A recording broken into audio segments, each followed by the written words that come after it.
Welcome. We are driving right now in Copenhagen in the electric Renault Scenic E-Tech, Yeah, which this is the second time I drive it. And I really enjoy it. I think I do like it more than the usual suspect from Volkswagen, the ID4, Skoda much Enyaq. more. Much more, yeah, yeah. It's not as sporty as the Ford Explorer, but it's more like cruiser. Yeah, it is a mixture because it's also a little bit precise with the steering wheel, but it's also comfortable in long driving. Also has a really good range, up to 600 kilometers. And yes, and also Renault is good because they have these really slim batteries in their cars, so for not real heavy in terms of batteries, but good range. So that's why it was car of the year last year Yeah, in Europe. in Europe. I think it got because I remember it. I think got second place in Denmark because I believe was the BMW i5 which won that year. But still, it is a great, wonderful family car, I think, and it's quite comfortable and it feels more posh inside compared to Volkswagen. It really feels like a premium car, which is a price from Renault. But Yeah, the material is really good. Compared to Volkswagen bad plastics, here we have different kind of. So this is, I think, the top model here is this is the Techno. So it's some model called Alpine. Oh, I can't remember, but it had a leather seat. Alpine. Yeah, probably. And This is French. that's a Lamborghini. And yeah, I don't know. I never been inside that version, but I know it had a leather seat. But I mean, this is pretty much what you get from the base version, and it feels.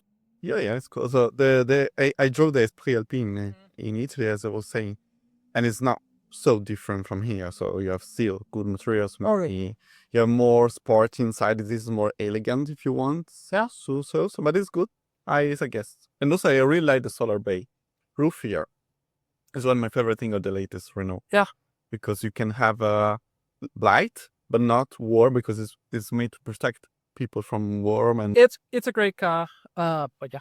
And then I was thinking the other day, like, what's going on with Mazda and the new upcoming electric cars? Because it is nice to see if Mazda is back. We have coming with the new 6E, and I think there's something called CX-60 coming up.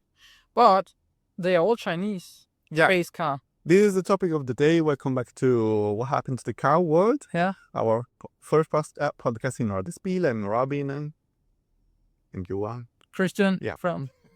Yeah. It's a lot of things happen in Copenhagen when you're driving. That every time we have an excuse. Last time was Portugal. Yeah, So beautiful. But yes, let us know what you think about. So the topic of today is what happened to Mazda and the Japanese makers. So I remember because last time we talked about Ford, and again I remember like Mazda and at Ford there used to be these sporty, interesting cars. Yeah. And we don't really have any Mazdas left. They axing the Mazda 2.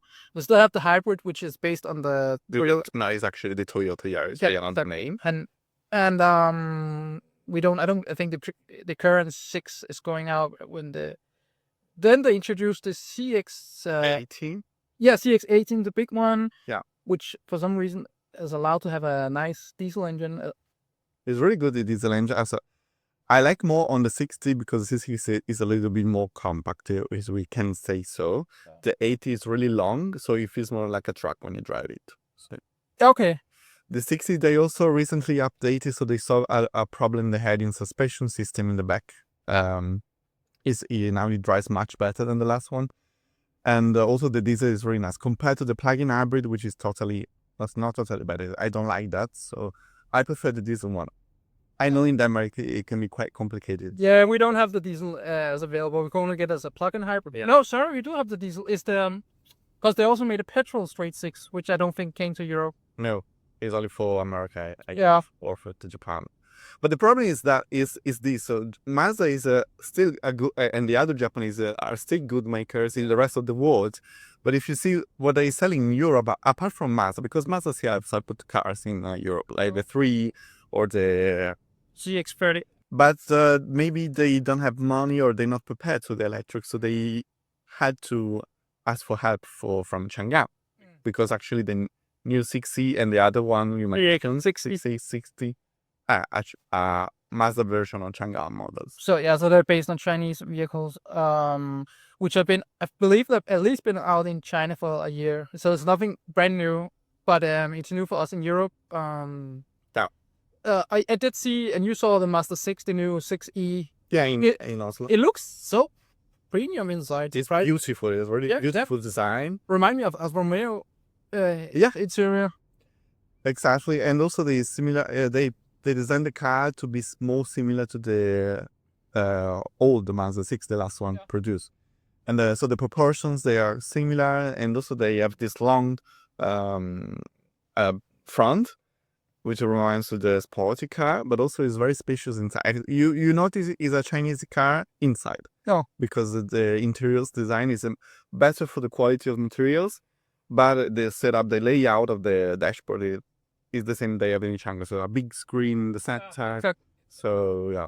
But I mean, at the end, if hopefully just drive it nice, and it's gonna compete with the ID.7, I would say, and probably the Hyundai Ioniq 6. Yeah. And also the Tesla Model 3. Actually, it's made to compete with the Model 3. So, but I mean, I'm all about if it's gonna be quite nice to drive, maybe sporty like the old 6 used to be. Yeah, because I remember in 2002, I believe, when the Mazda changed the name from 6 to 6. Yeah. And that was an interesting car, the first one that came with the 2.3. It was a quite sporty car, something they compared to the Alfa Romeo 156 at the time. Yeah. Not too. But yeah, it's interesting. And to notice with Suzuki is now like joining the electric range with the not the electric range, with the electric lineup with the new Vitara. Vitara, yeah. They did the event, the press launch event. Yeah. On Friday, last Friday. Yeah. So they're producing the electric Vitara, but also a hybrid version. Okay, also hybrid, that. But but it's a joint venture with Toyota, I believe. Yes. Yeah. But actually, it's a Suzuki platform used also by Toyota with the new urban cruiser. Oh, okay. It's actually in this, but this time it's a Suzuki project made in India, because Suzuki is really big in India. Okay, if you drive in Copenhagen, be careful with cyclists. But in general, so Suzuki and Toyota work together. But I see even Toyota, which is the biggest Japanese producer, they are struggling with the electric challenge. But actually, Japanese makers can't handle this electric period. So they are good with hybrid. Toyota is the best with the hybrid. Honda is really good with the hybrid. But they're struggling maybe a bit with electric. We see that with Honda, which now we talked about last time with anyone who's based on a Chinese car, and we hope that to see more of the Chinese Hondas coming to Europe. Yeah. But it's an interesting thing that it's like the Japanese people have been like, fuck we're not gonna try to fight them, let's join them. Is an interesting strategy they have. Yeah. To use the Chinese platform so they can save money. And have actually good cars, because Chinese electric cars are good. They are really good, and I think I read your article with the new Seeker 7X, and I think we both agree it's probably, I don't know if the best, but one of the best SUV on the market right now. Yeah. And that's a Chinese car, even though some call this Swedish Chinese. It is pretty much a Chinese car more than Swedish. Yeah. The only Swedish part is designed. And a part of the platform. The platform was initially developed in Gothenburg and in China. Yeah, I mean, surprisingly, I don't know, a lot of people know this, but the Polestar 2 was originally designed and built to be in the next generation Volvo S40. Yes. And they created, Polestar as a brand and decided to use only as Polestar. And the Polestar name come from, I think it's like when you win first place called pole position, Polestar. Polestar name comes, I don't know, if they mean only the Polestar. The star on the sky in the evening. I'm pretty sure it's because Polestar come from the racing. Yeah, from the racing team. And I think it's a term to say when you win. Okay. First position, pole position, and you call it Polestar. I'm not 100% sure, but I feel like I'm quite sure that it comes for that. Yeah. Because I remember when they launched way before Polestar is as we know today, but when they did a prototype of the C30. Yeah. The concept car of the Polestar 2 was the Volvo C40 concept. The name was that. That's right. Actually, I saw that. I was like, And if you see the Wayne- picture of the Volvo, also concept car, the Volvo logo is still on the grill. Yeah. So actually, the design of the Polestar 2 is a 100% Volvo. Yeah. There's no difference between the other. So, but I remember when they did the C30. I can't remember what it's called. Was like some sporty GTI racing, which never made its production. That's because the original was supposed to be a sporty. Yeah, a sporty Volvo. Yeah. And we saw some. They made some.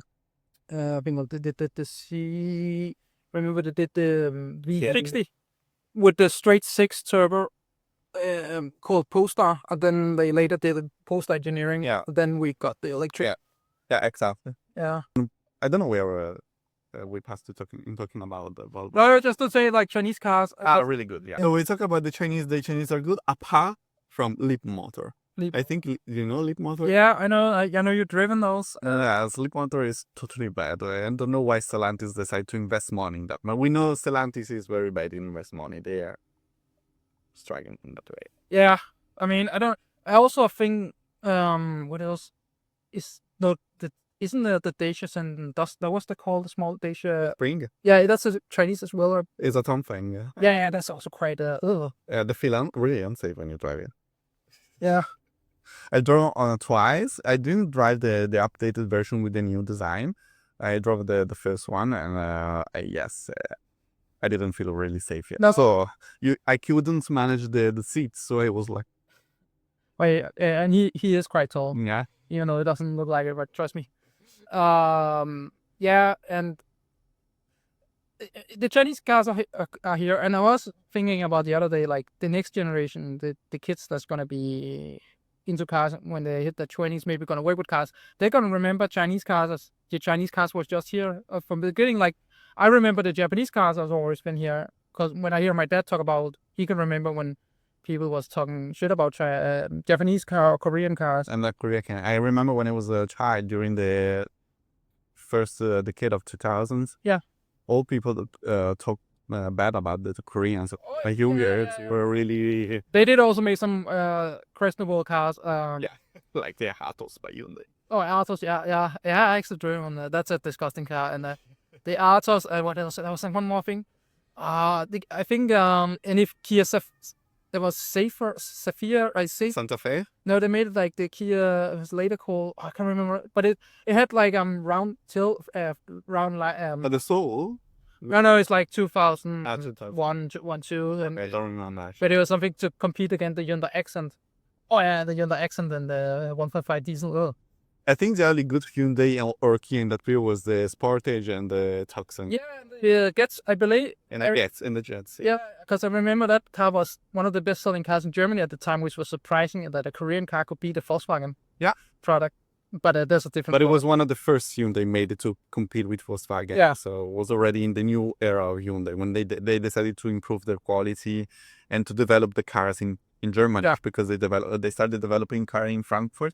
Yeah. Where they still develop car. But yeah, so now we started with Japanese, now is and the Korean, now is the Chinese. Now it's the Chinese, exactly. And I used to tell people when they ask me what do you feel about Chinese cars, that are they reliable? And I always say, like, look at the buses. Look how many Chinese buses there's here. Especially Copenhagen. And I think the best-selling bus in Europe is BYD, and the other one I always forget the name of, but it's a Chinese bus, and I think I mentioned the last podcast as well. So they're here to stay. And now BYD is also one of the best-selling cars in Europe. In many countries, BYD is is in the top 3 of best-selling cars. So I guess also even Geely with Zeekr and the other brands is really good in making cars. Also Geely is out because Geely owns Volvo, so all the experience of Volvo they're using also in the other brands. But yes, they're really good. And I never expected to say one of my favorite cars I drove in this year is a Chinese car. So this is changed. It's totally changing the things. It is. It is a bit maybe sad that we are saying, as someone who loves cars, and you probably know that they're saying goodbye to some of the not the legends, but like we talked about the Fiesta, the Memorial. I know for most people they see it just as a car, but they had some touch. I guess they can kind of touched on me. And I think the Western makers, especially the American, but also the Europeans, they lost their touch in electric cars because they actually, they don't know how to make to adapt in the modern industry. But thanks for being with us. Let us know what do you think about Chinese car makers. Yeah. And we'll see next time in What Happened to the Car World podcast. Yeah.